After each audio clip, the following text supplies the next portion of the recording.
Hey guys, so tonight for dinner, I am making panko crusted chicken, with fresh mozzarella and spinach from Simply Creative Chef Rob Scott. If you haven't seen the videos before, Chef Rob Scott is a friend of mine back in Long Island. He's a chef. And since COVID, he's been able to do his cooking classes that he does at libraries because New York library programs are freaking awesome. That I was going to all the time. And since COVID, the libraries are now letting him do his cooking classes through Zoom or Facebook Live. So if you go to Facebook, Simply Creative Chef Rob Scott, you're going to see all the videos that have been done through Facebook Live because they're all recorded and amazing videos. You might even hear my name get brought up in the chat because I chime in from time to time. But this was this was the last recipe I saw him make, and it looked freaking good. Let me tell you, absolutely delicious. So I got skinless breast, but of course I have way more than he does. I'm going to do the panko, the eggs, the milk, flour. Usually I don't bread my chicken cutlets with flour, but I'm going to do it this time. And fresh mozzarella. And he did the multicolored grape tomatoes, but I have a whole bunch of these red ones right here that I got to use. So I'm going to do those. Garlic, and I bought baby spinach. And he was pounding some chicken tenderloins when he did this. So I have chicken breasts, which I cut to make them all evenly, thin.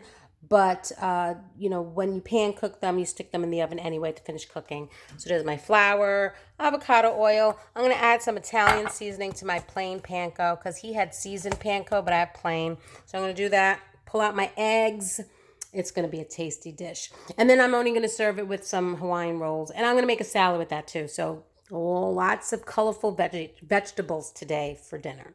So I have my little breading station here. I got some flour. And these cute. These are from Pampered Chef, of course. I know you're not surprised. So some flour.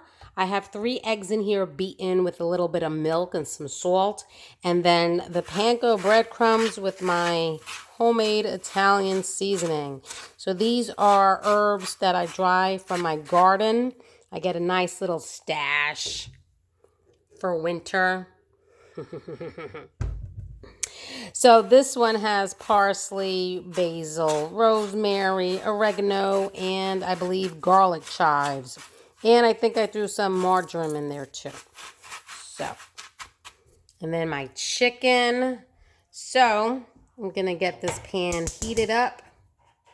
I'm going to do it on medium because I want it to brown fast, but it's going to go in the oven anyway. So then I'm going to set the oven to 375. Let's do that. Okay. So it can finish cooking while I do the vegetable part of it. And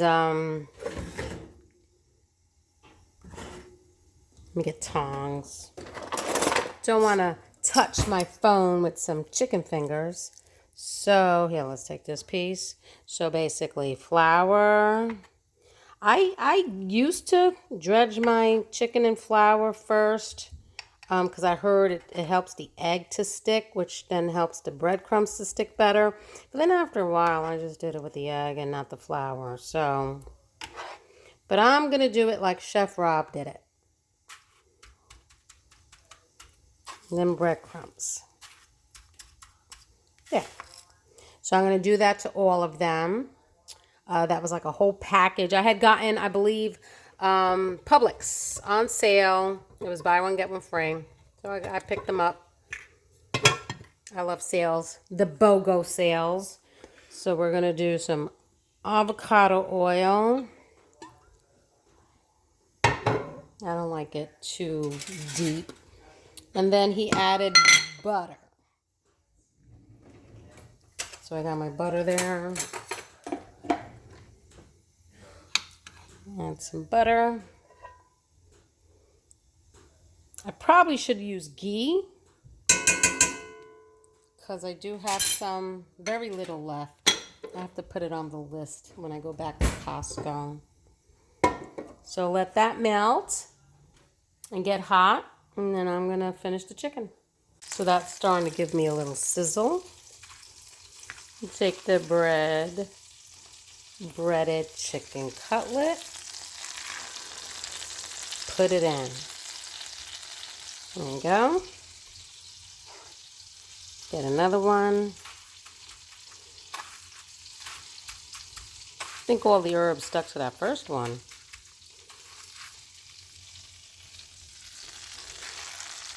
Yeah. So then I'm going to do it to the rest of them. Get them brown.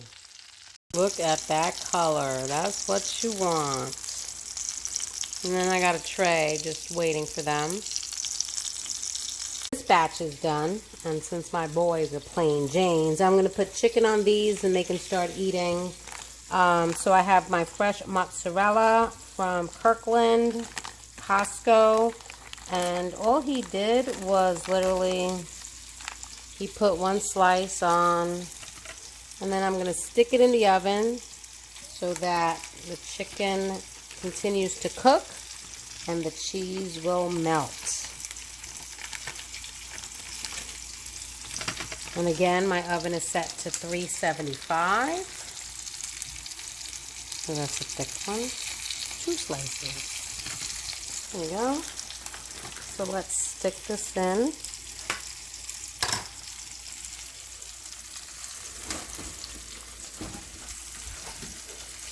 So the boys can eat because they are starving. Okay, so while these are cooking and melting in the oven, look, I got new pans, Tefal. These were from Costco. My cousin bought them for me. They were $19.99 for a 3-pack. Pretty cool. So let's get this started. Next step, right? So for the next step, cheese, add the tomatoes. Okay, so we're gonna heat up a little bit of olive oil and some butter again. And then we're gonna add the tomatoes, sprinkle with salt and pepper, and toss to cook quickly until the tomatoes start to break apart. So about 2 minutes. And then you add spinach and garlic, and then stir and toss until to wilt the spinach, 2 to 3 minutes. Then you serve the tomato spinach mixture over the chicken. So I have a little bit of the tricolor ones left. And then I have this big grape one. So that's getting hot. You know what? Here, I'll use this because I put the avocado oil away. So we're going to put some garlic flavor. Hey, then I don't even have to add garlic. So let's put garlic flavor. And then he said a little bit of butter, right? Which I put my butter away. I made broccoli instead. Here, melted butter and some garlic powder in it. Micro steam, my favorite thing. Okay. So let's add some butter. I just put this out so it's still cold. Bam. I might have put too much oil. He said 1 tablespoon. But then again, I'm probably making more than what he did. Okay. So let that get hot. Okay. Get those in there. Add some of these.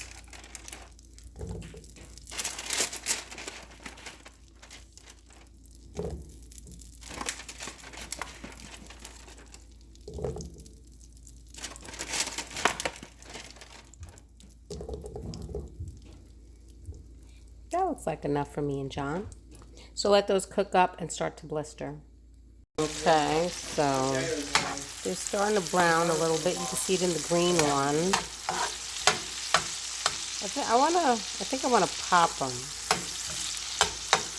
I definitely put too much oil. That's fine. It's garlicky. Add more flavor to the chicken. And then put a little bit of salt.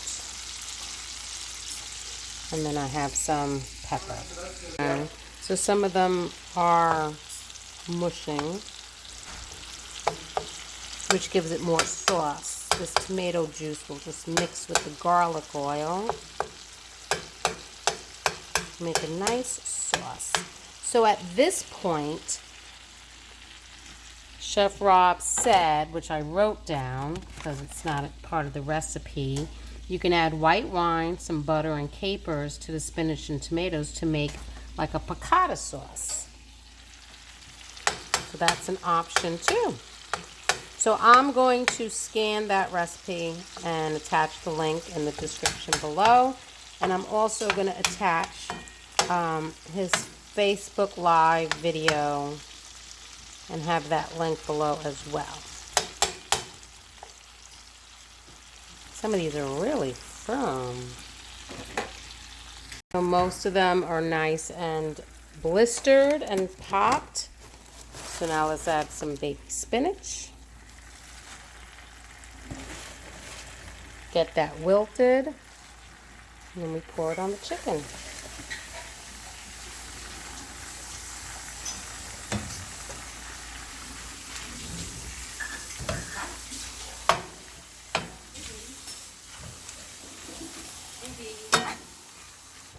Dinner will be done. Look how colorful.